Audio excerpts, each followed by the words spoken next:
você entrasse agora numa abordagem um pouco mais específica sobre reservas internacionais. Tá? E as pessoas daqui a pouco vão entender o que é que a gente vai falar sobre isso, que a gente vai chegar lá na ponta dessa corda, que é o aposentado e o pensionista. Nery, tá para acontecer algumas situações referentes a cortes do INSS que já tem um serviço precário, como a gente falou. O que é que as reservas, né, e a sua valorização, né, diante aí da desvalorização do real, tem a ver com o futuro de aposentados e pensionistas diante dessa precariedade dos serviços que hoje já são tão ruins e do que poderia ser feito hoje de investimento no próprio INSS e em outras áreas que a gente vai abordar daqui a pouquinho, que você vai fazer o link também daqui a pouco com o próprio 14º e a própria suspensão. Eu sei que eu falei demais, mas deu para entender alguma coisa? Deu para entender. Bom, a coisa que mais afeta hoje, que pode afetar os aposentados da nação, é o corte que está previsto no orçamento do INSS. Tá? Existe um corte aí de quase 900 milhões de reais, 45%, uma demanda reprimida de 883 milhões de reais. E vão cortar pela metade o orçamento da Dataprev. O que é a Dataprev? A Dataprev é uma empresa, é a empresa de processamento de dados da Previdência, é ela que gera a maciça, que é a folha de pagamento dos benefícios. Todo o sistema do INSS, ele é dependente do sistema da Dataprev, porque é a empresa de processamento de dados da Previdência. A Dataprev está para o INSS, como o SERPRO está para a Receita Federal. Quando você faz a sua declaração de imposto de renda, você faz isso através de quem? Da internet, que é o sistema de dados do SERPRO. Né? Quando você é aposentado, toda a sua vida laboral, tudo vem de onde? Lá do CNIS, né? Vem lá da Dataprev. Então, a Dataprev ela é o coração do INSS, vamos dizer isso. E eles estão querendo dar um tiro nesse coração, cortando pela metade, né, o orçamento previsto para o ano de 2021 e impactando o INSS. É uma perda significativa de 900 milhões.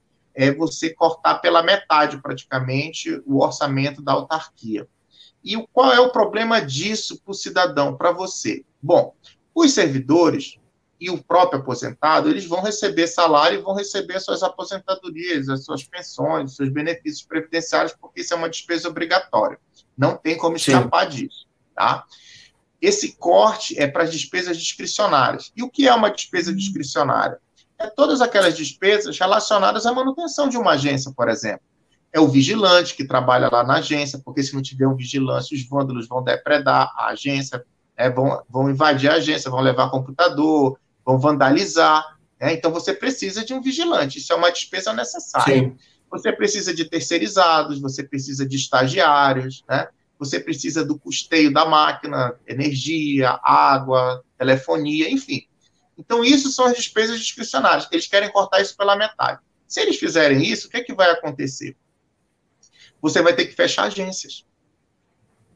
Então, aquela senhora que mora num município pequeno, ela não vai ter mais aquela agência do INSS naquele município pequeno. Ela vai ter que se deslocar para uma outra localidade. Ela vai ter um gasto para ir, para voltar. Isso vai gerar o quê? Mais problemas para o segurado.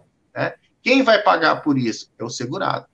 Agora, e isso vai prejudicar os aposentados, aqueles que precisam.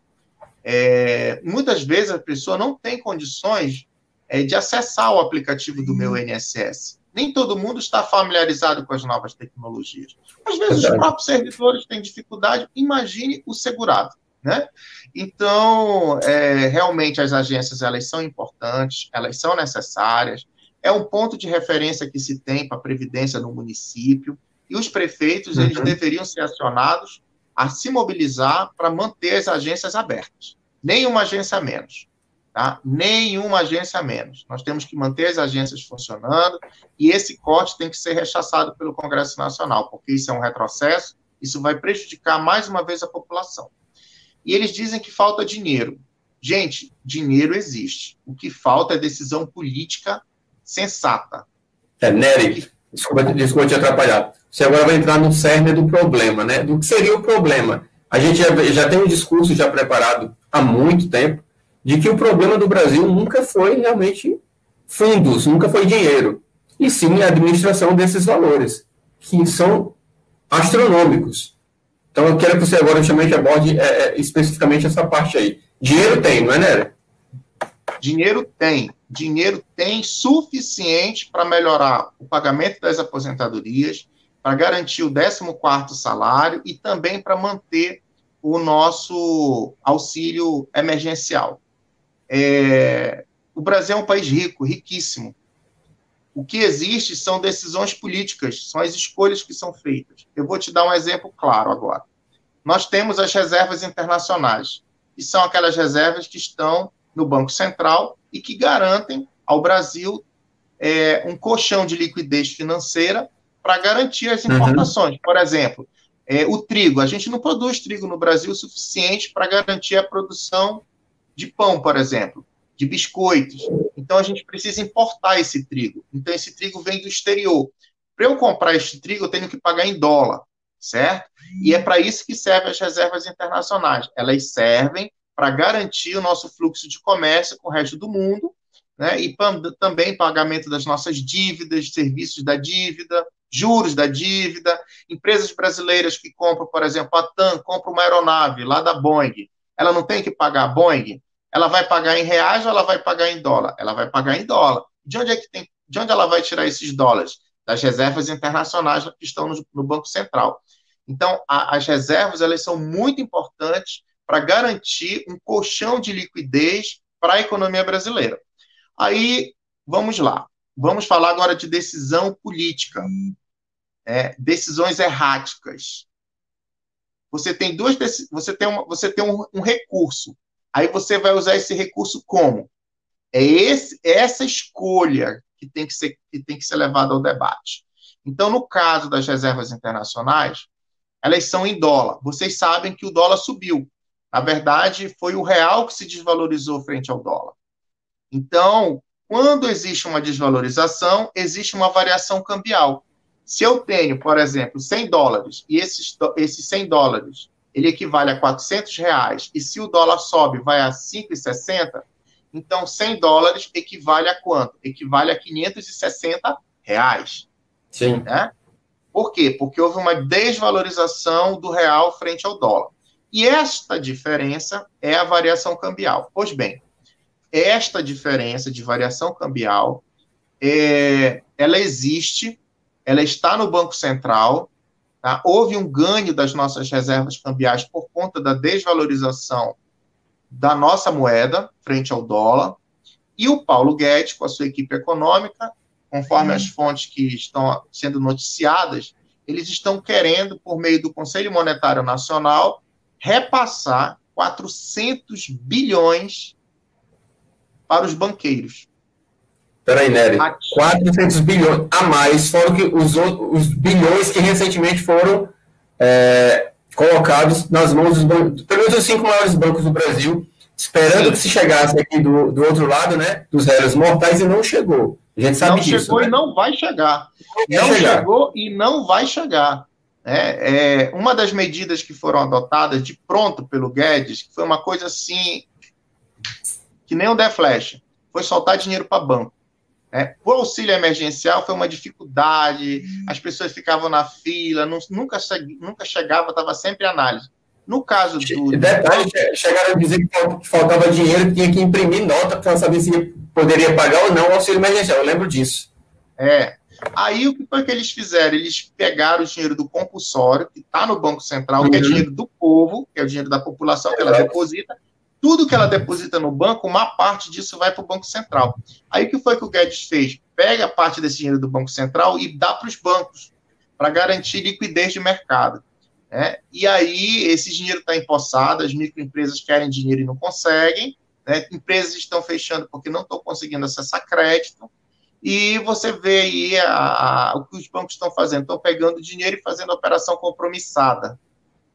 Depois eu explico melhor sobre essas operações compromissadas, que isso é uma farra, uma indecência, remuneração de sobra de caixa de banco, diariamente que é feito isso. Para não perder o fio da meada em relação às reservas, tá? Certo. Então, eles querem pegar o ganho que nós tivemos das nossas reservas cambiais e dar dinheiro na mão de banqueiro. Objetivo, amortizar a dívida pública. Essa é a justificativa. Pegar o rendimento das reservas, 400 bi, e dar na mão do Itaú, do Santander, né, do BTG, esses bancos aí. Existe uma grande concentração bancária no Brasil, muito bem abordada por você. É um cartel. Na verdade, o que nós temos no Brasil é um cartel de bancos. E eles, inclusive, deveriam ser investigados pela PGR, pelo Ministério Público, né, justamente sobre manipulação no mercado de câmbio. Existe, sim, manipulação no mercado de câmbio no Brasil, isso já foi ventilado lá pelo Departamento de Estado americano, de Justiça, né, que, inclusive, um desses bancos que atuou em delação premiada disse que eles manipularam o câmbio no Brasil. E essa manipulação do câmbio fez com que a nossa dívida pública explodisse, e muita gente ganhou dinheiro nessa farra. Pois bem, eles querem pegar o ganho das nossas reservas cambiais e repassar para banco, a título de amortização da dívida pública. Essa é uma decisão mais burra e equivocada que poderia acontecer. Por quê? Ora, imagina você, se você tem um filho, né, uma filha, um pai, uma mãe, e esse ente da sua família adoece. Aí você tem que garantir o quê? A saúde desse membro da sua família. Seja com medicamento, seja com internação, despesas hospitalares. E aí você tem um cartão para pagar, seu cartão de crédito. Tá? Você tem um cheque especial para pagar. E aí você tem que escolher entre pagar o cheque, o juro do cheque, o rotativo do cheque, ou comprar o remédio para o seu filho, para o seu ente familiar. O que é que você vai escolher? O que é mais importante? É pagar juro de dívida ou garantir a saúde e a vida do seu ente familiar? É a mesma coisa em relação do Estado em relação às pessoas. O Estado, ele faz escolha, assim como as pessoas fazem escolhas.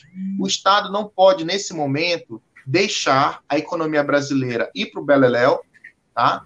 Nós temos aí uma previsão de retração de PIB, nós temos aí um grande contingente de pessoas desempregadas, nós temos um cenário de queda de arrecadação tributária. Quando cai a arrecadação tributária, ocorre uma desorganização das finanças públicas, tá? E se você pega 400 bi e dá para banqueiro, você está concentrando riqueza na mão de bancos e vai faltar esse dinheiro para estar girando na economia. Esses 400 bi, eles têm que ir para os aposentados na forma de um 14º salário, que é justamente para o aposentado voltar a consumir, garantir o Natal do aposentado, garantir os empregos de final de ano, daqueles empregos temporários que existem, e fazer a economia girar.